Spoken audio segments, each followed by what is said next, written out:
सभी धम्म बंधुओं को सप्रेम नमोदा जय भीम। बौद्ध भारत में आपका स्वागत है।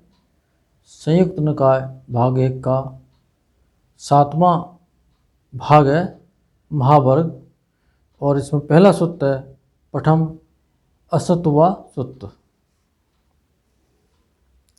ऐसा मैंने सुना, एक समय भगवान श्रावस्ती में अनाथ पिंडक के जैतवनाराम में विहार करते थे।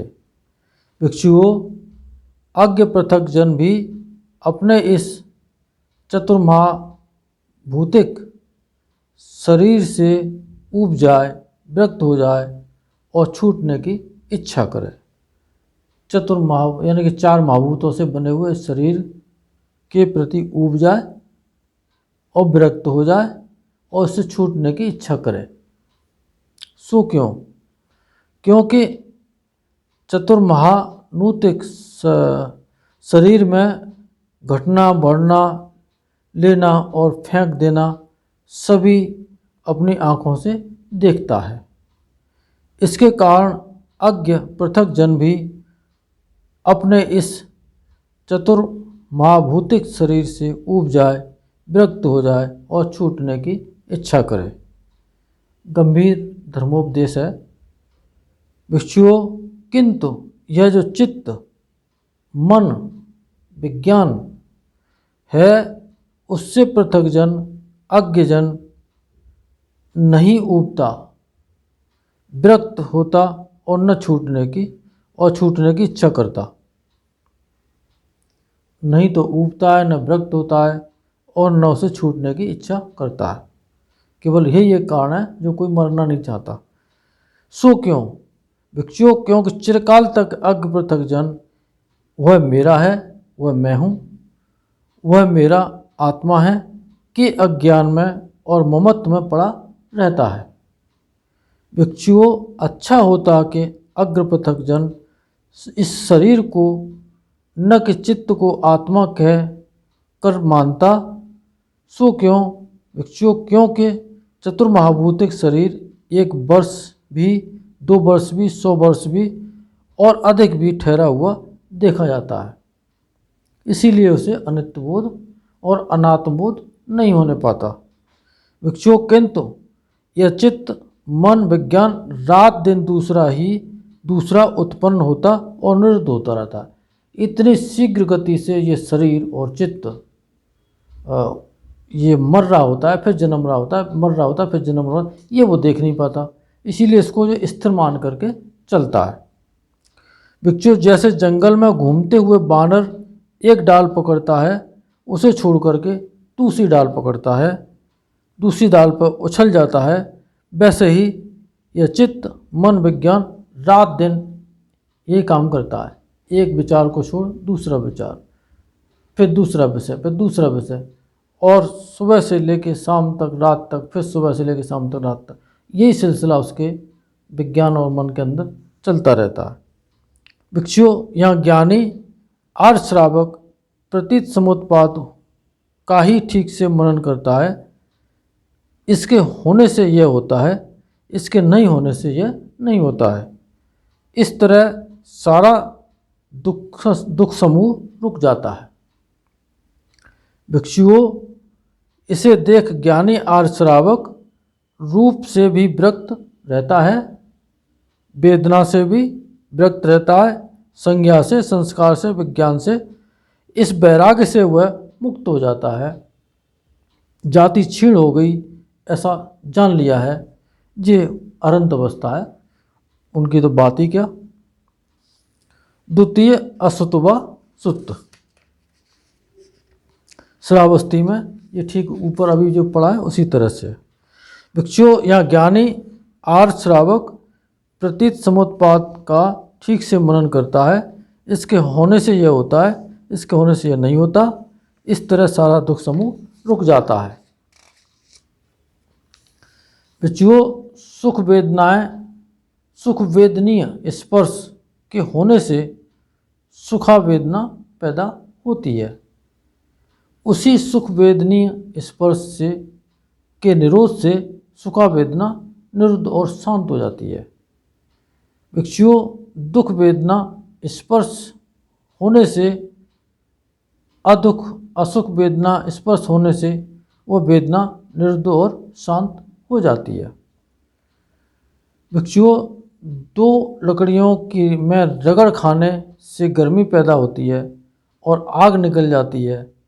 उन दो लकड़ियों के अलग अलग कर देने से वह गर्मी और आग बुझकर ठंडी हो जाती है। भिक्षु, जैसे ही सुख वेदनीय स्पर्श होने से सुख वेदना उत्पन्न होती है, उसी सुख वेदनीय स्पर्श से निरोध से वह सुख वेदना निरुद्ध हो जाती है। यानी कि उसका स्वागत नहीं किया, उसको ग्रहण नहीं किया और वो शांत हो जाती है। भिक्षुओं, सुख वेदनीय स्पर्श होने से अदुख असुख वेदनीय स्पर्श होने से ठीक उसी तरह से ये होता है। भिक्षुओं, इसे देख ज्ञानी आर्य श्रावक स्पर्श से विरक्त रहता है। इन 6 इंद्रियों के जो विषय हैं उनको बाहरी के बाहरी छोड़ देता है, अंतर मन तक नहीं जाने देता। ये इस तरह से विरक्त रहता है। वेदना संज्ञा विज्ञान, इस वैराग्य से युक्त वह मुक्त हो जाता है। जाति क्षीण हो गई ऐसा जान लेता है, ये अरहंत अवस्था को पहुंच जाता है और उसका ये परम कल्याण होता है। तीसरा सूत्र है पुत्त मन से सुत्त। 4 प्रकार के आहार। श्रावस्ती में भिक्षुओं, उत्पन्न हुए प्राणी की स्थिति के लिए तथा उत्पन्न होने वाले अनुग्रह के लिए 4 आहार हैं। कौन से 4?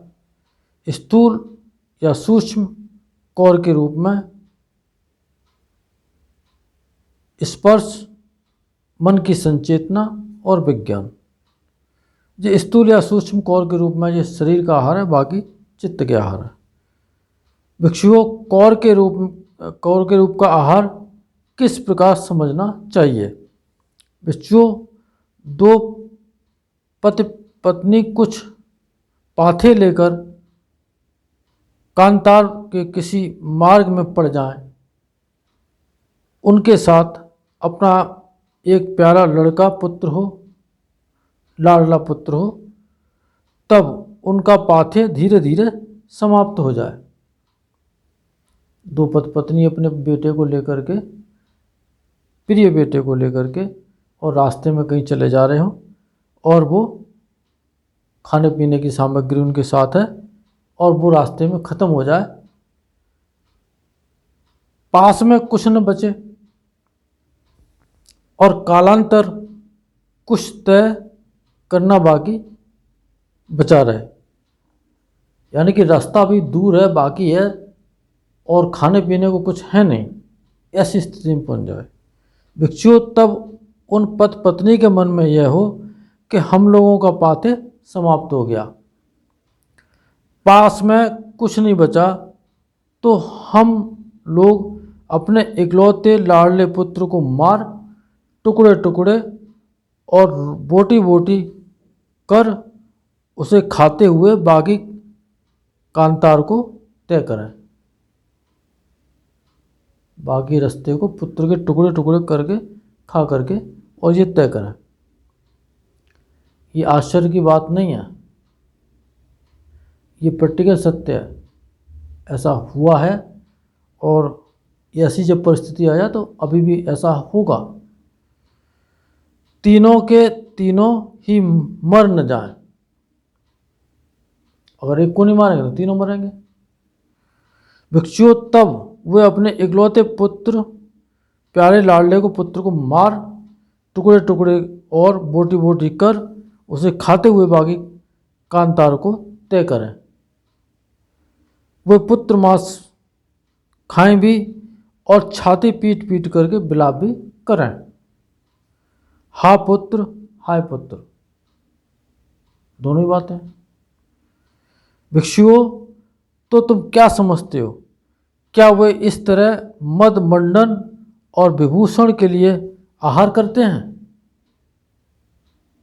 क्या वो अपने आनंद के लिए इस तरह से पुत्र को मार के खा रहे हैं?